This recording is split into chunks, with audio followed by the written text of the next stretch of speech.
আমাদের সংস্কৃতি, আমাদের সংস্কার সর্বদা থাকবে আমাদের সাথে। ভারতের মহান গ্রন্থ আর কাব্যের সম্পূর্ণ সংকলন। সাবস্ক্রাইব করুন তিলক।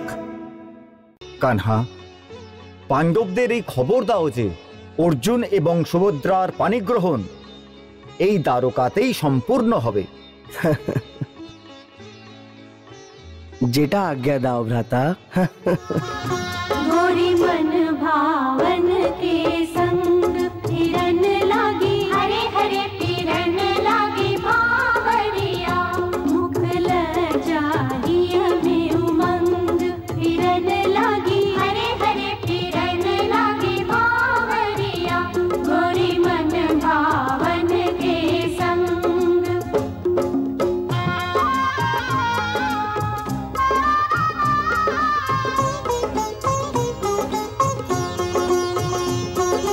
बाबुल जी ने दान दहेज में दिए खजाने खोल, बाबुल जी ने दान दहेज में दिए खजाने खोल। प्रेम सहित अर्पण कर दीनों कन्या रतन अनमोल। फिरन लागी, हरे हरे फिरन लागी भावरिया। गोरी मन भावन के संग।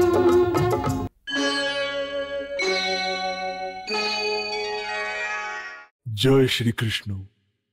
শ্রীকৃষ্ণ কথায় সুভদ্রার বিয়ের প্রসঙ্গ আমরা এখানেই সমাপ্ত করছি।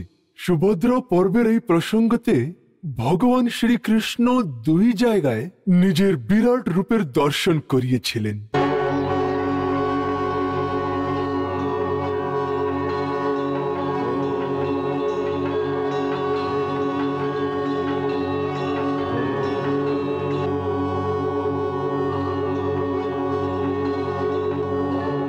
এই ব্যাপারেই আমাদের অনেক দর্শক এবং মিত্রদের থেকে হাজার হাজার পত্র পেয়েছি, যার মধ্যে অনেক প্রশ্ন আছে।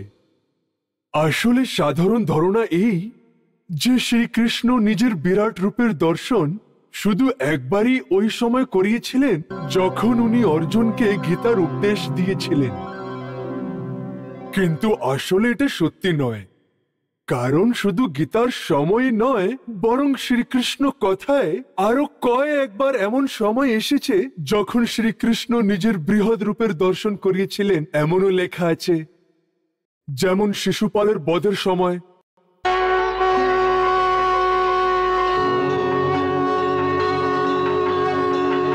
যেমন কাল যমন বধের সময় মহারাজ মুচুকুন্দকে উনি নিজের বৃহৎ রূপ দেখিয়েছিলেন।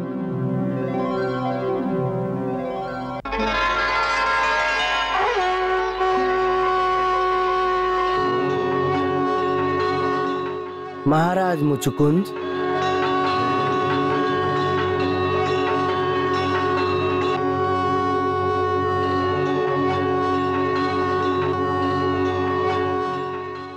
যেমন মহাভারতের যুদ্ধের আগে একবার যখন শ্রীকৃষ্ণ শান্তিদূত হয়ে কৌরব সভায় যান, তখন দুর্যোধন ওইখানেই ওনাকে মারতে চাইছিল। তখনই উনি কৌরব সভায় নিজের বৃহৎ রূপের এমন প্রদর্শন করলেন যা দেখে দুর্যোধন ইত্যাদি ভয় পেয়ে পালিয়ে যায়। আরো একটি কথার ভরসা আমি আমাদের বন্ধুদেরকে দিতে চাই যে এরকম কোনো গুরুত্বপূর্ণ ঘটনাকে আমরা তখনই দেখাই যখন আমাদের কাছে পুখ্ত প্রমাণ থাকে। আসলে এই ঘটনার প্রমাণ আমরা দুটি গ্রন্থতে পেয়েছি, শ্রীমদ্ ভগবত মহাপুরাণ এবং হরিবংশ পুরাণ।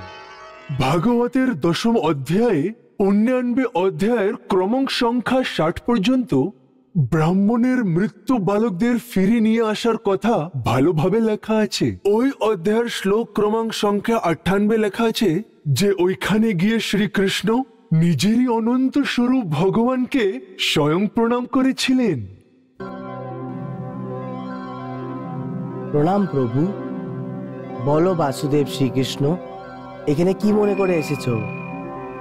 ওইভাবেই হরিবংশ পুরাণের বিষ্ণু পর্বের 113 অধ্যায়ের ক্রমাঙ্ক সংখ্যা 23 শ্লোকে লেখা আছে যে যখন অন্ধকার গুফাতে ফেসে গেছিলেন, শ্রীকৃষ্ণ সুদর্শনকে রাস্তা দেখাতে বললেন।